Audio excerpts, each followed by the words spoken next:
All right. Hey, Paul. Hey, what's up? What sparked your love for music? What got you going, man? Um, it's kind of I think a lot of people of my age have kind of the same but different story. It's a lot of it was, when I was in junior high, so many of the people that I went to school with were like ultra into hip hop, or they were ultra into like Pantera, Sepultura, Metallica, Yes. and Nirvana hits, and everything changes, right? I, uh, being the kind of counter person, I guess that I tend to accidentally be. I was into techno while everyone was doing that.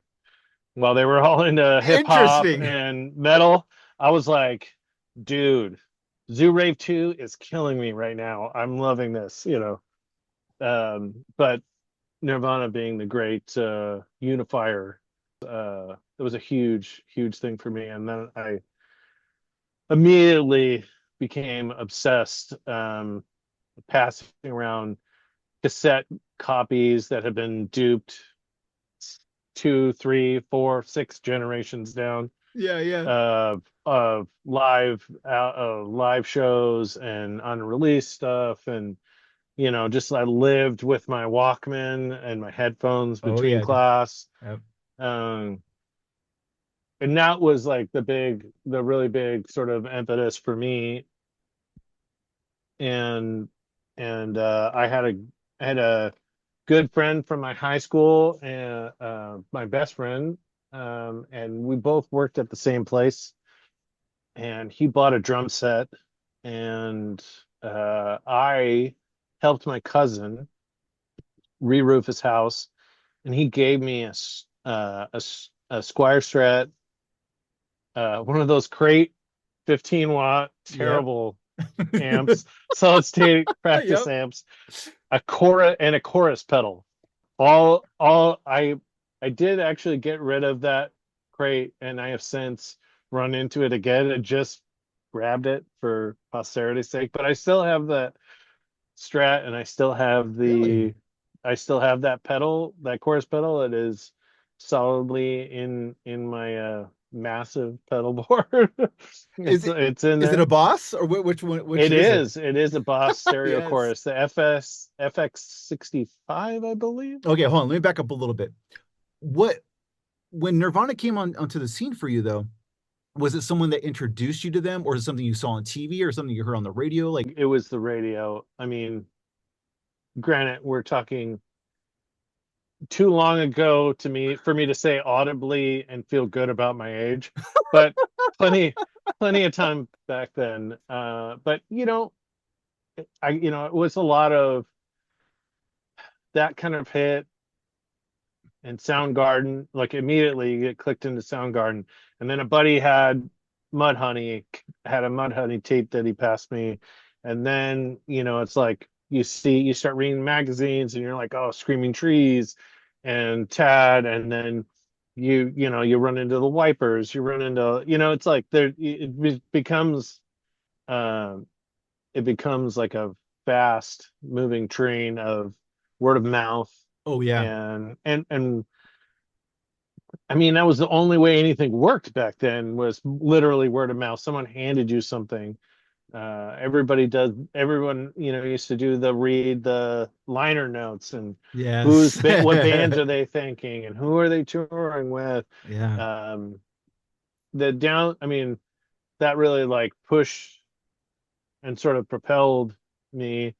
Um, and so like my buddy and I, we just started practicing and trying to figure stuff out. We were all both in band at the time. I played saxophone and he played clarinet.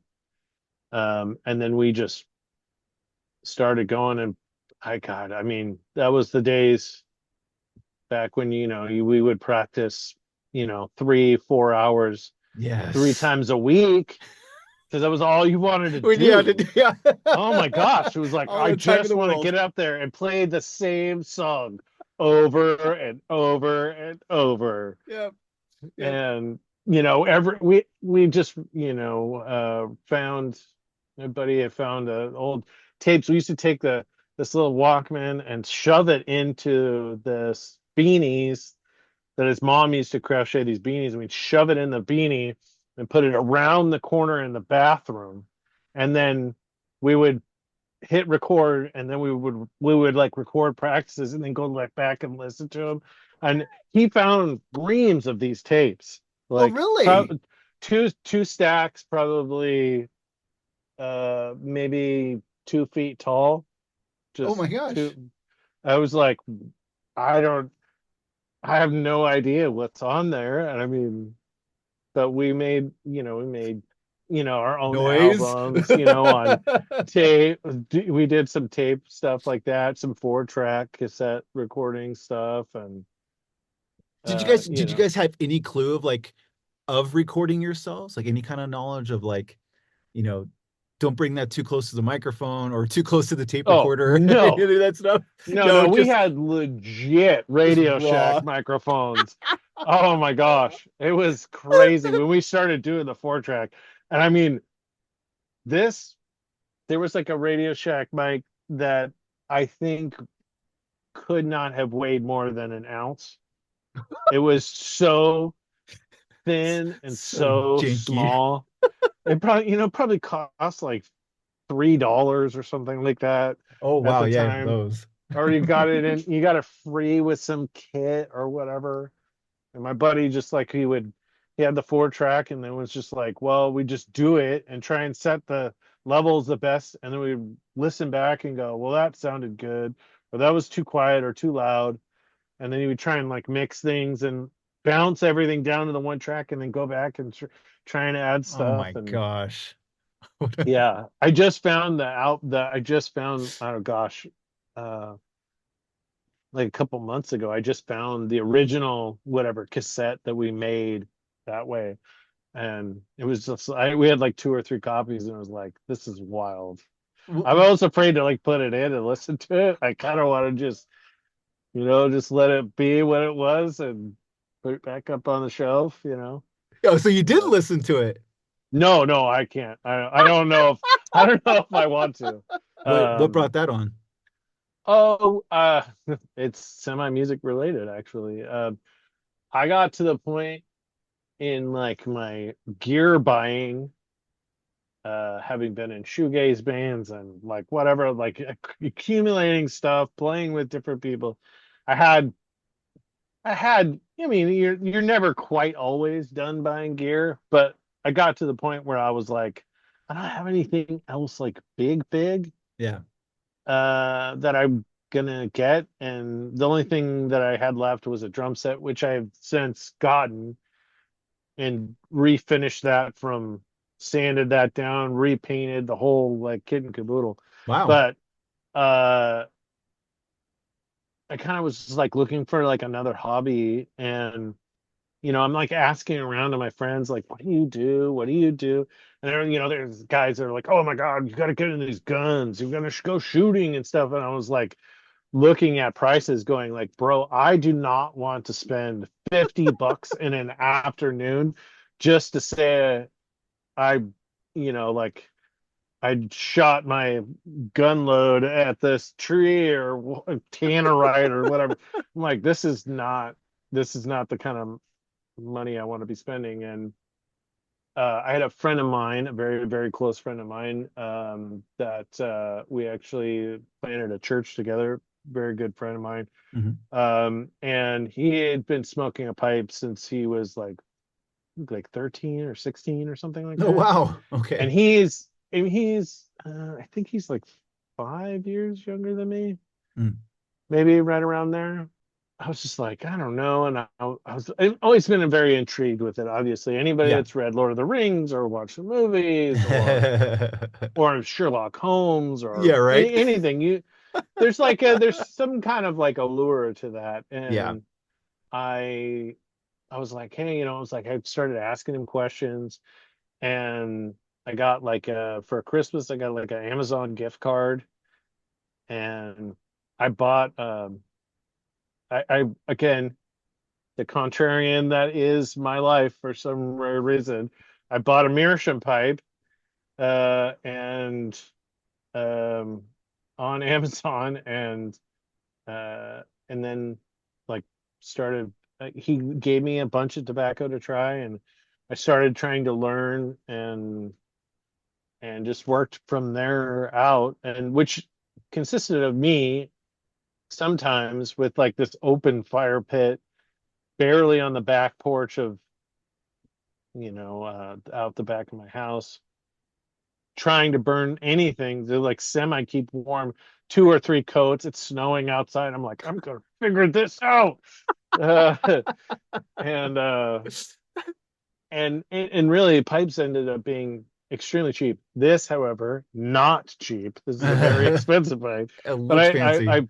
it is very fancy. My friend Jeremiah made this, and I'm very proud to own it. Oh wow, very cool. Uh but yeah, I was like trolling Craigslist and buying Craigslist pipes and going to estate sales and like trying to refinish, and my Wow, buddy could help restore these old estate pipes. Um, restoring uh, pipes.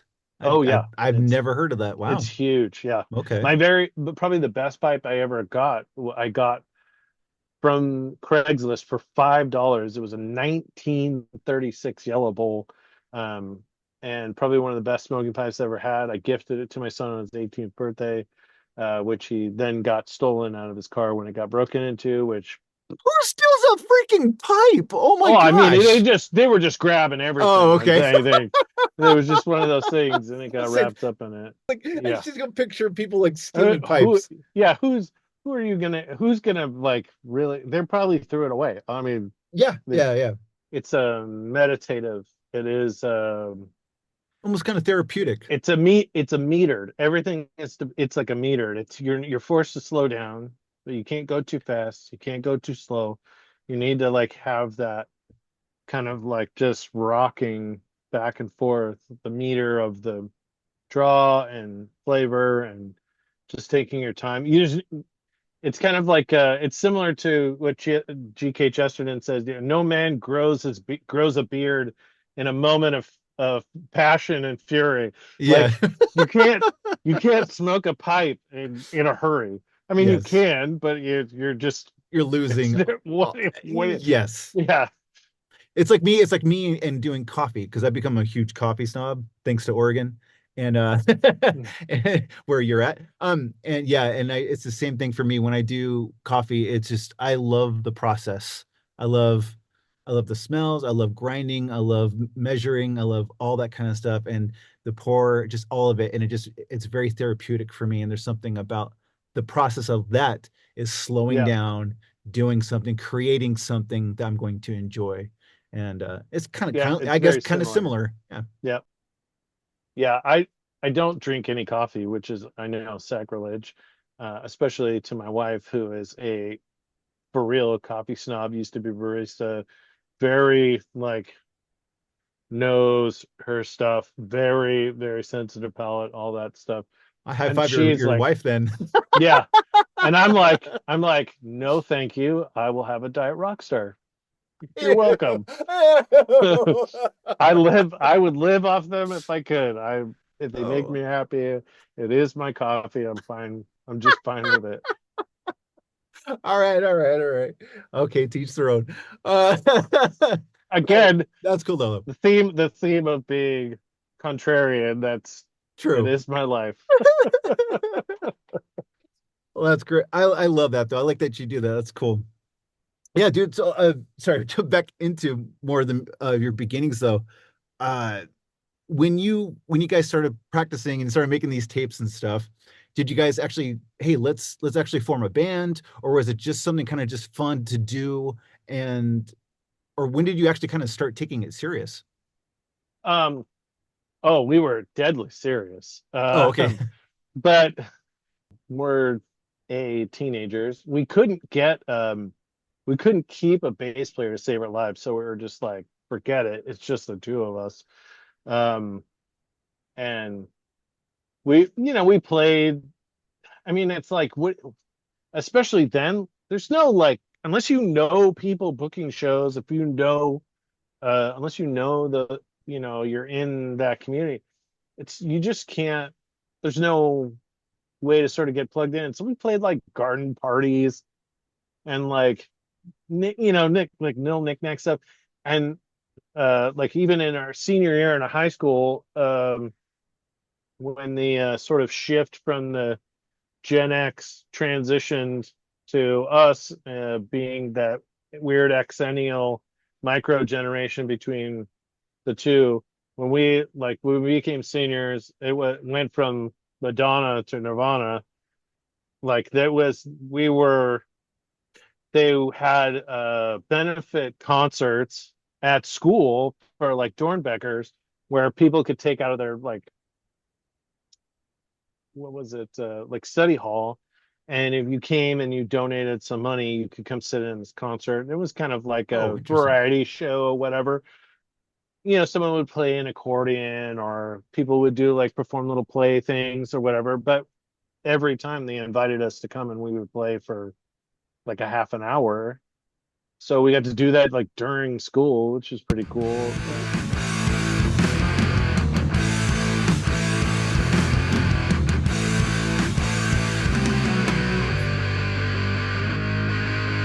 Don't you want to know? I finally broke your toe. So when did you feel like it actually kind of started taking off for you as far as like, because obviously you went from sort of like grunge and rock to obviously you got a little more inspired and influenced by emo. And I think you and I even talked a little bit about Sunny Day Real Estate and um, bands they'll like that kind of emo. Um, and then you kind of, and I think there was a The bit of beer and flannel punk. Yeah, exactly. Yeah. What the change into I guess the style and influence of your creative abilities, I guess. Well, that first band really got tagged with emo and grunge. And that was like the first time I ever heard of it. Someone was like, "Oh my gosh, it's like emo death grunge. Like you guys are really like into it." Like because we were listening to hardcore, we would listen to grunge, we listened to all Yeah, sorts of stuff. yeah. I got back from college and picked up a bass and joined a math rock band, and then Oh, went on, played hundreds and hundreds of shows to sound men everywhere, and only wow. sound men. Wow. uh, Played Tom Fest a couple times, did all that stuff. Yeah, yeah. I mean, uh, I got to, I did some folk kind of emo stuff. I'm sorry, what was the band that you were playing with around that time? So the first band with my buddy was Losers Making Noise on Purpose, LMNOP. Great, great, I terrible kind of band like that. I names. know, I kind of like that. Uh, and then the math rock band was Royalty Wears Thorns. We had one album, Oh, I like that. um, one studio album, which was interesting because we recorded whatever 10 songs in like 4 sessions, but as a kick, we closed the loop on LMNOP by recording, mixing, and mastering 25 songs in 2 days. Oh, dear Lord. Yeah, no, we were machines, man. I'm telling you, absolute machines. And we wrote like 2 songs in the studio, so it was just we were just By going for it. lots and lots of rock star. Yeah, we were just going and going. But That, yeah, we did. And then the math rock band was Royalty Wears Thorns. We played a lot of shows. Uh, that's cool. got a review in HM that was terrible. Oh, really? Oh yeah, it was like it literally. The review was something like, "This sounds like a cassette in a cassette boom box in a basement," and I was like, Oh boy. "Thanks, thanks." But we were doing all the all that stuff that like Norma Jean does, all the time signature changes, Yeah. singing and screaming. We had the drum set at the front of the stage backwards and a guitar player on the drum riser. We were, like we were maniacs, just absolute maniacs, throwing myself around like I don't even know. I can't. Like they turned the stages on at the Paris Theater, and I'd look down, I'm covered in blood on my hand, and we're going we're just maniacs. Yes. Uh, That's awesome. yeah, so we went from that, and then I had like an acoustic band for a while. Lived in Klamath Falls for a couple, like 3 or 4 years. So I had the acoustic thing down there. Mm. When I came back up, I started an industrial band Really? with some friends, just a three-piece. Recorded an album over a whole year, and then played two shows and broke up. I One of which was Tom Fest. Uh, we had like we wrote movies with Windows Movie Maker, like legit like movies all synced with the all the drums and stuff. And we had like gosh, it was Goodwill TVs, and we bought an RCA oh splitter yeah. thing, or a coax splitter, and then had four TVs across the stage that was playing the movies synced with the Oh. backtrack. Uh, and that was I would like That's burn high it on tech. like in a DVD, and so the video went to the TVs and the audio went to our own PA and then to the soundboard. And it Oh was my just two gosh. guitars and then a guy playing like synth and auxiliary percussion. Um, Did people dig it or was it kind of like oh my awkward? gosh, I got people ask me about that for probably 10 years. Like, Really? oh yeah, we got Wow. interviewed at the we got interviewed I got interviewed from like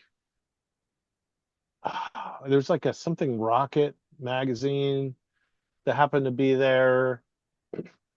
Just a lot of, but everyone was like, oh my god, this is it, this is the Circle of Dust reincarnated. Yeah, yeah. We're here. And then we're like, yeah, this is it, this is we're done. This is sorry. You can Sorry. buy a Look, CD and that's pretty much it. So, trying to remember the timeline, but I do think it you went from that into the first incarnation of Cicero, which we played 100, I think like 150 shows in a year and a half, something like that. really? Holy Oh my cow. gosh. Wow, Yeah, and dude. only two West Coast runs basically. Um, it was all mostly like local. Sometimes Oh. I wouldn't even unload. I would have all the gear in my Volkswagen bus. I just pull the draw the shades on it and just hope no one stole it, because I was like, I'm not unloading this again this week. We'll have like three or sometimes three shows in a week. It was crazy. Um, That's incredible. Holy cow. Wow. yeah. And then so we broke up then, and then I had a couple different bands with a buddy of mine, like some synthy, kind of bright eyesy, Oh, interesting. Okay. programmed, um, like Her Space Holiday kind of stuff. We started a electronic shoegaze band because we found M83's first two albums and like lost our minds. So we went down the shoegaze rabbit hole. Yeah, yeah. Um, played a pretty good amount of shows, and then had some falling out. We finally added. It was just two people, and it was just me and my buddy. And then we added some people, and one of them was my buddy's girlfriend. And then they broke up. So then it was like right in the middle of recording an album, and then it was like, oops, I guess that's done. I think I don't know. Um, yeah, we did like a reunion for a festival. We did a Cicero reunion for a festival, like 2011, I think, with a completely different lineup. Yeah, yeah. Then like the drummer from Cicero was like, "All right, we're getting back together, right?" And I was like, "Oh, I don't know." And then my buddy that was in the shoegaze band, he's like, I'm playing bass. We're getting together, right?" And I'm like, "Oh, okay." So we started that back up and went cranking on that. Put out That was the 2021 or right? Yeah, Or 20 2023. 2020 and then 2022, I think. I don't Oh, okay. remember. Something like that. So we did New Year's Day of 2020, I think, was like the EP, and then the full album was a couple of years later. Okay. That's Uh, the trying to you can't outrun your mouth or something like that, right? oh yeah, you can't outrun your mouth, which is one of my favorite little double entendres. Like it's my motto for like working out and weight management is you can't out physically outrun what you Would you eat, put in? but Yeah. Yeah. also you start talking Yeah. smack, you, you can't outrun that. Nope. You can't harness that back at all. Nope. No, I like that title too. Yeah, no, Uh, all that stuff was done in my band room. Everything was done with my own gear, all mixed with myself. No click track, no auto tune. It was it's just like raw. I wanted that organic feeling Yeah. uh that old emo feels like. Yeah. Yeah. And like the whole sort of goal, I the way like maybe this is just what it became, but my goal for a long time has with that project and when I work on that project is I want to occupy a blend between like Jawbreaker and Yeah. Okay. Sunny Day Real Estate or Jawbreaker and Mineral. And I want sort of that like triad in there. And Jawbreaker's much more punk, Yeah. whereas Sunny Day and Mineral are a little more on the progressive side and very twinkly, which I love. Like one of my favorite things is write a very pretty and ultra depressing song. It's Right. like one of my favorite things. I don't know what the goal is, but yeah, I want to have like there's movements and like Yeah. there's whole like changes and like Yeah. this is it's almost like one song and it has like a different modes and Yeah. flows and I really did love making and writing that album You Can't Outrun Your Mouth because I really got to really sort of explore a lot of things, especially like post therapy, um, processing some of those Oh yeah. Okay. things that really came up during that, Hmm. and really also just getting my friends on the record. Hmm. I got Keith from Empire. Empire was Lonely State. He also runs Count Your Lucky Stars record label. I got him on a song called the Petty Vices song. What would you say that context be? And I got Greg, my friend Evan on doing gang vocals, like my kids. My wife was in there. Can't remember what song that is. Sometimes it just blurs together with me. Yeah. I have brain damage from that car accident with a bike. So where I got hit where I got hit with a car while I was on a bike. So sometimes recall for that stuff is a little little difficult. Oh my gosh, how long ago was Um, that? that would have been 2020, Oh, really? June of 2020. Oh my Yeah. goodness, dude. Wow. Oh, it's on the song called Pandemonium. And Okay. all the All the gang gang vocals at the vocals. end. That song was like very much how I was feeling, Yeah. you know, going through it, but all of the songs based on a scene in the television show Penny Dreadful. Like it's based on the Oh. scene where this lady wakes up and but that's what it's all like sort of centered around.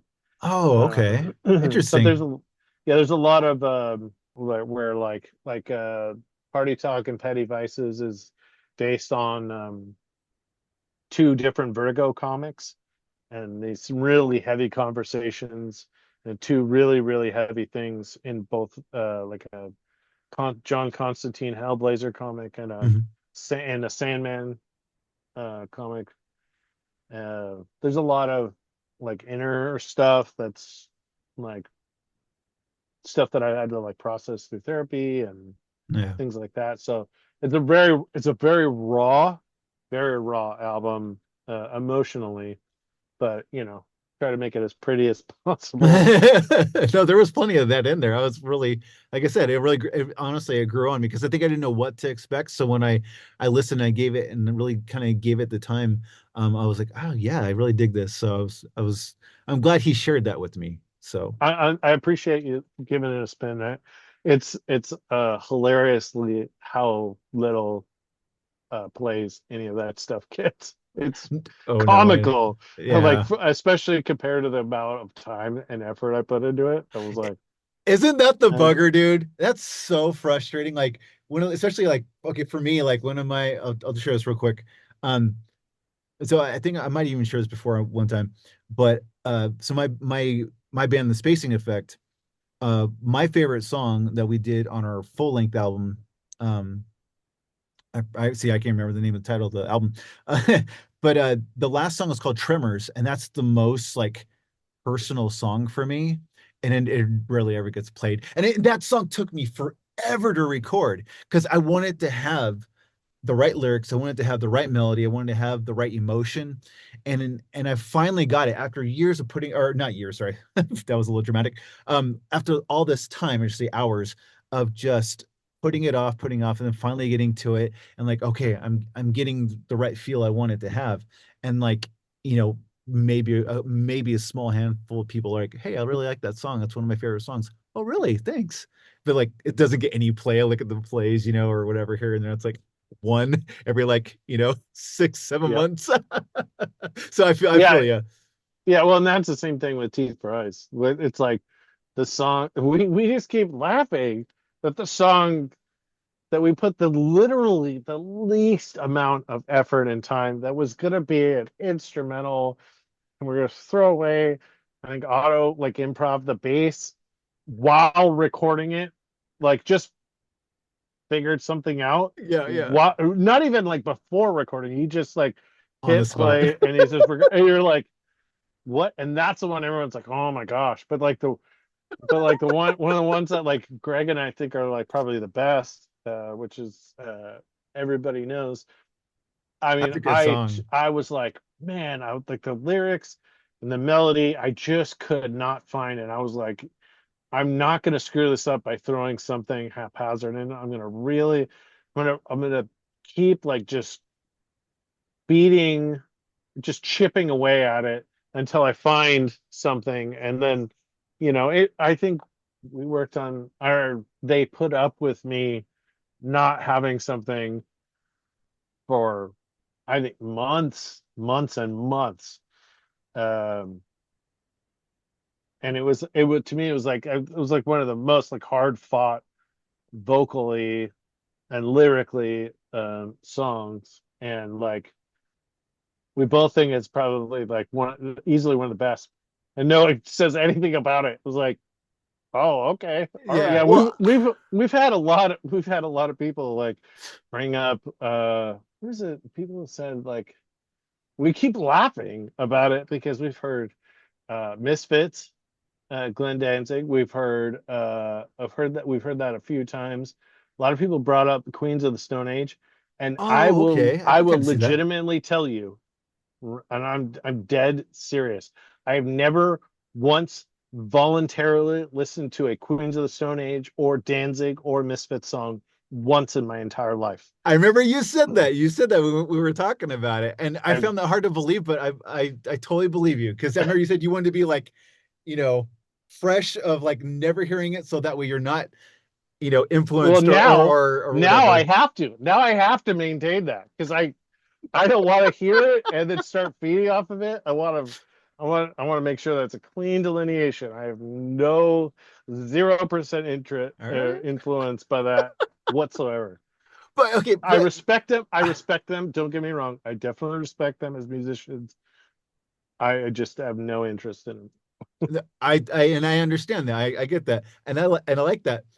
The whole thing for me was that, but that's what I liked, was that giving it a couple of more listens and whatnot, and again refreshing my ears today too, was it is like a mix of that. And and I thought, as silly as I am, I was like, yeah, because remember we started talking about grunge, and you love grunge too, and just like that little bit of grunge that you kind of also add with your voice. So it's really kind of a good mixture of some of like your tastes, your influence that you've already told me about.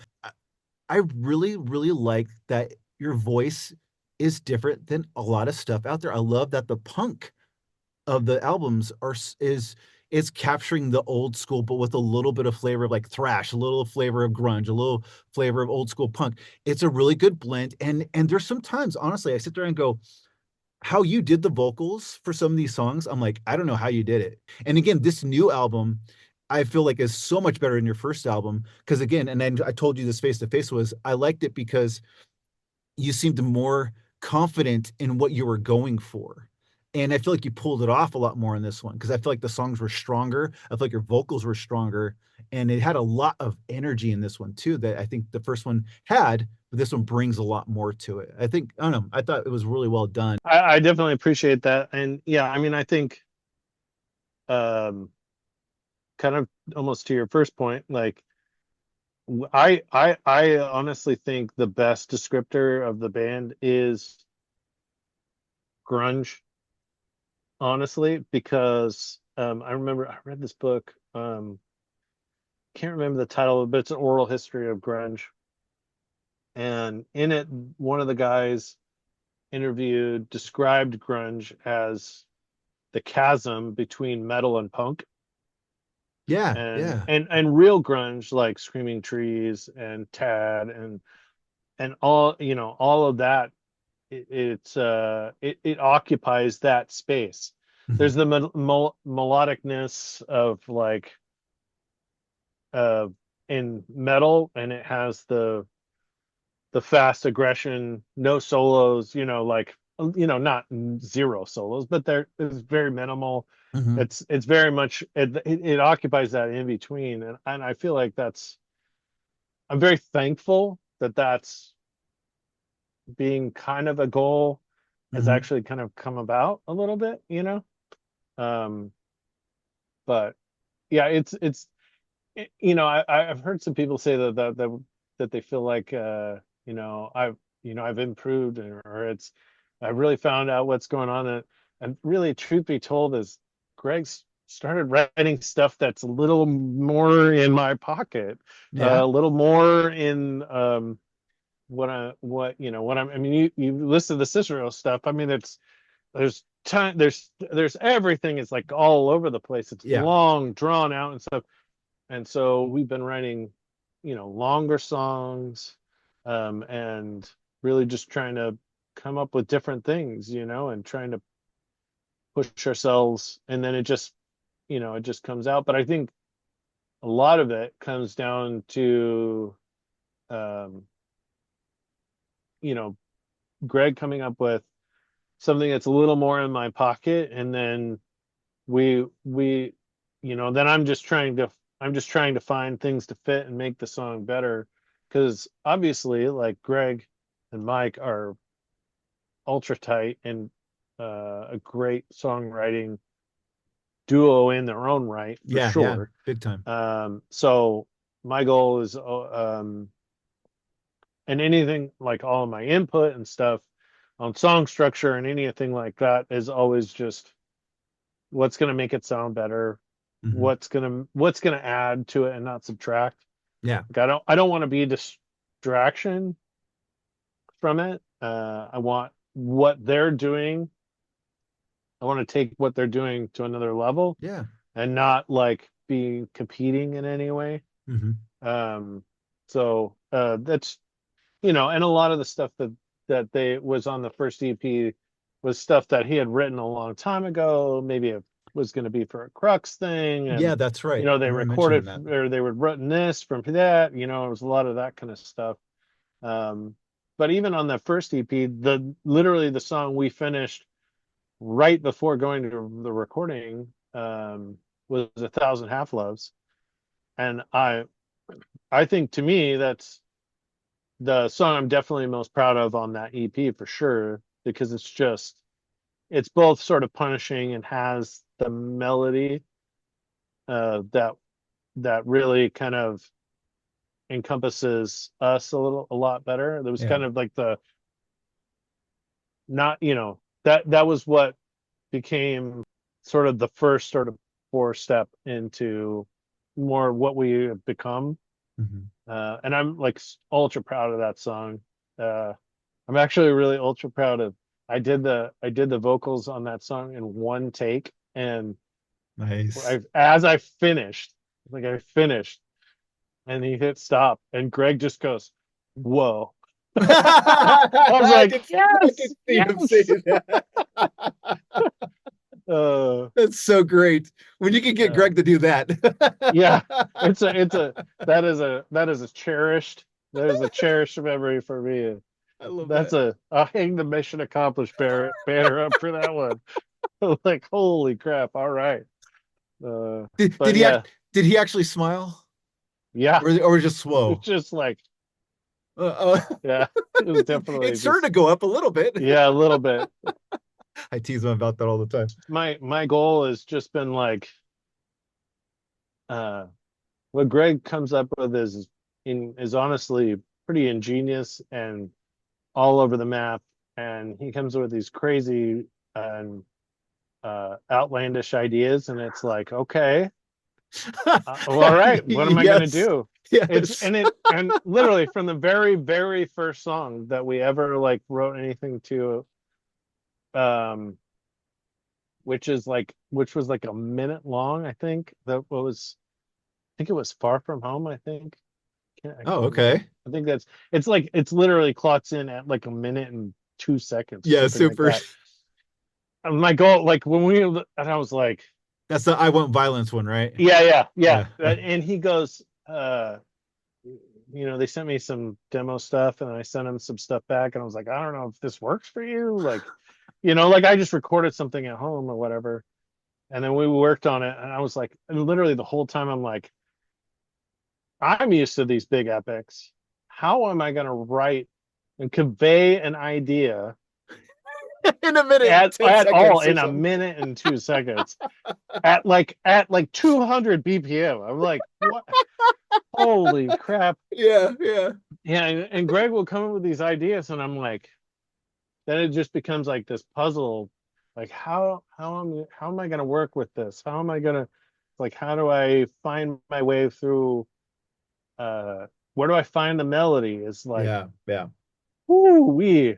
I mean, it sometimes it is very difficult for me, and that's my own inability or inexperience with that kind of, those song structures, those tempos. Yeah, Greg's like, yeah. hey, maybe you should play guitar. I'm like, bro, I cannot play that fast. Like, I don't know what to He tell you. is fast. Holy Oh crap, yeah, Greg is fast. yeah, he's incredible. So it becomes like this, like it's in the long run, it's a lot of work, but it's like It's a I good get to challenge for like yourself. it's a challenge, and Yeah. it's like I feel like I get to kind of like push myself to figure Yes. out what to do Yeah. with it, which I mean, like I've always been behind a bass or a guitar, and so it's very strange for me to be out there and just my voice Yeah. only. Yeah. Um, and like tried to when I played bass in that math rock band, like the biggest compliment I ever got was, well, you play that bass like it's an actual instrument and not like it's a placeholder for the low Yeah. end or a placeholder. And so I kind of look at like trying to write vocals and melodies with Greg stuff is like, how do I make this an instrument? How do I make this a complementary fourth piece to what's going on? Like, and not like it's the Paul show. Like, I don't want that at all. I have no interest of being Captain Rockstar, and I don't like have any desire to be like cooler than anybody else. Like I just want to add to the stuff that they're coming up with, and it's great. I mean there's even like on this album there's one song that Mike wrote. He took like a old crazy Scottish poem, like interpreted it in his own way, and like kind of wrote all like transposed it in a way that made sense to him, Huh. and then gave that to me, and then I chopped it to living hell, and like put my little tweak on it and Yeah. stuff, and that was the song's called Even the Stones Have Become a Maze, and Oh, okay. it's just a I mean that's what it is. It's about some crazy, he knows this whole story, but it's like some witch shows up to some like whatever, it's like this old folk tale, Scottish Yeah, folk tale, and I love but that stuff. I think pretty much everything else has just been like trying to pull from my own life. Had some crazy stuff happen to me, and such as the accident. Yeah. Oh, that would have been off the first EP, the near. I think it's, or no, is it? Yeah, near death of a cyclist. That's just about Oh, okay. literally me almost dying. Really? Whatever. I mean, it's tragically affected my life. I like to joke that it's the PSA song for wearing your helmet. Oh, goodness. Goodness gracious. Um, But but what better way than, Furious Punk? yeah, Bleeding on the bare concrete, I'll never see the end.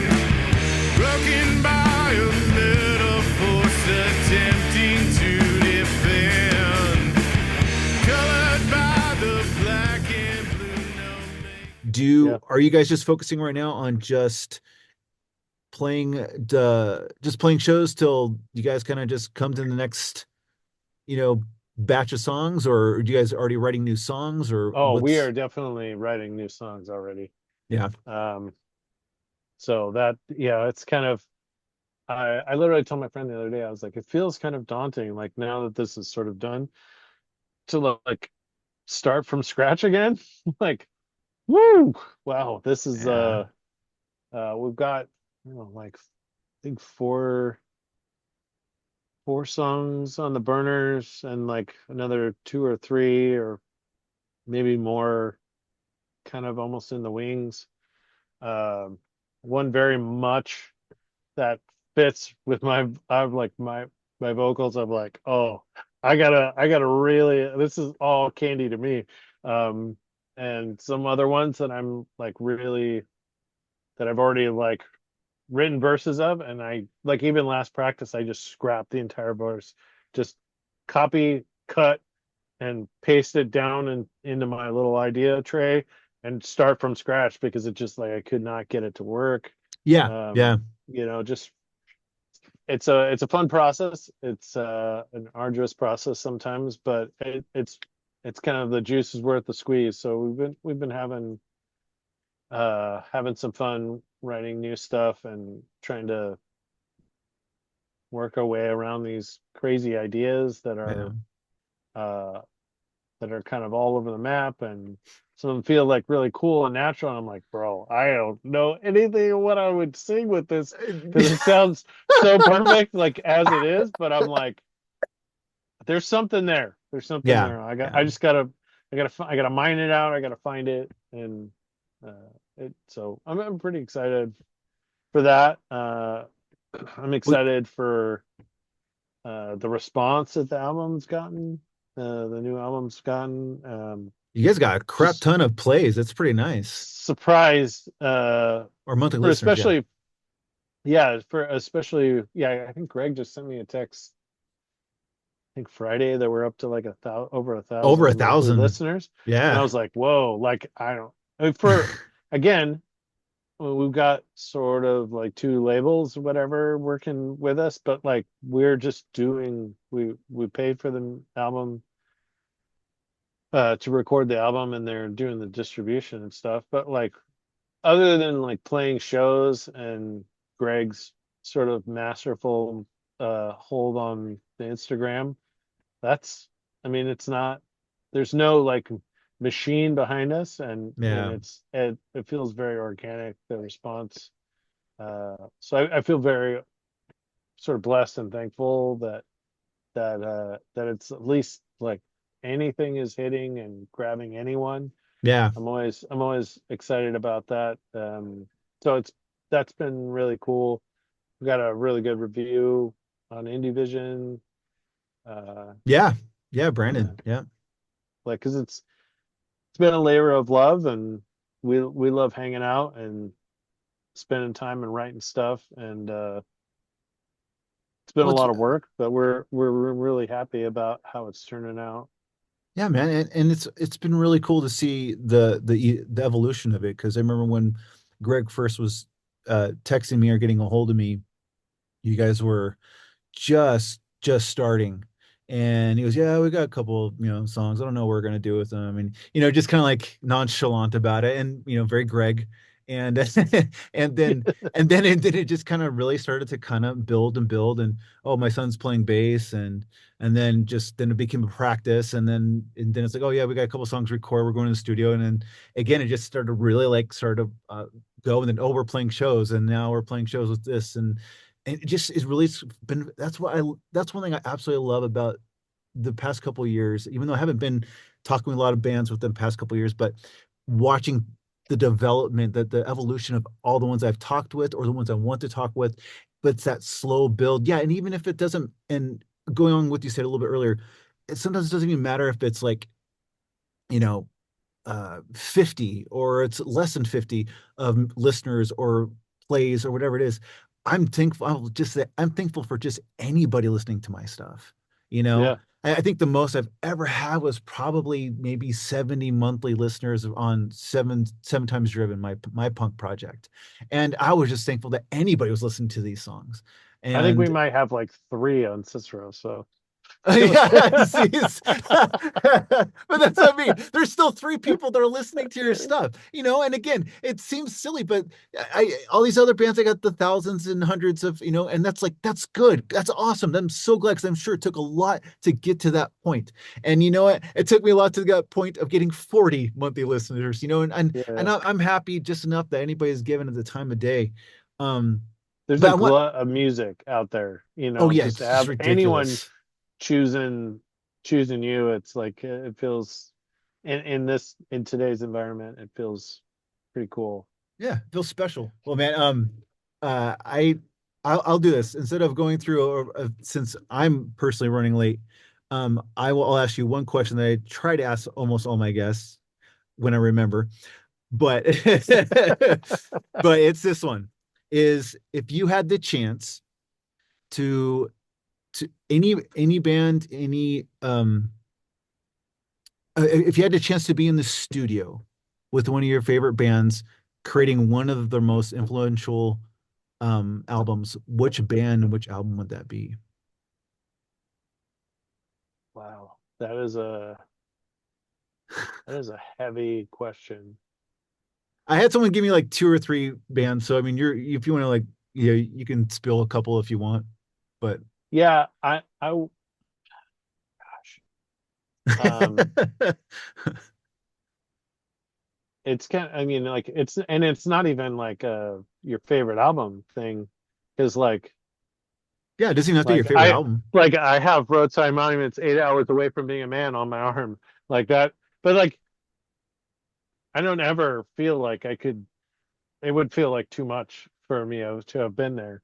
Yeah, Um, so I think probably if I had to pick maybe two, if I had to pick two, I would say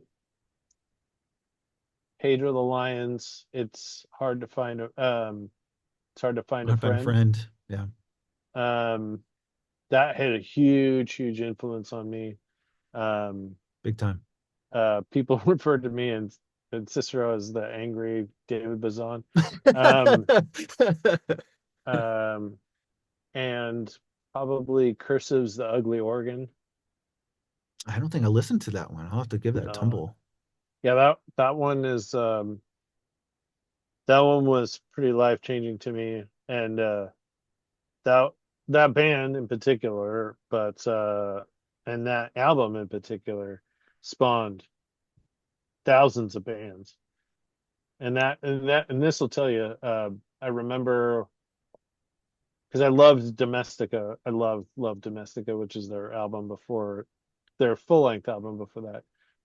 But I looked in the Rolling Stone. I remember looking at Rolling Stone. I'm like, oh my gosh, Cursive's the ugly organ. I like looked down at the review, and it literally said the other band from Omaha made a record. That was the review. That was it? Yeah. That's messed up. And Oh my and gosh. and we're talking like Cursive's the ugly organ. There's they have a cellist. They have just fantastic musicians writing some of the craziest, like you just listen to it, you're like, oh, that sounds cool. But like when you start to like break down, like, how are they even getting that sound out of that guitar? Yeah, It yeah. sounds like a dial tone, like there's all sorts of like bizarre things going on. And then when you open up the lyric book, there's stage direction in the lyrics. So it'll say like Butcher enters from stage left, and it helps sort of actually make the lyrics make sense.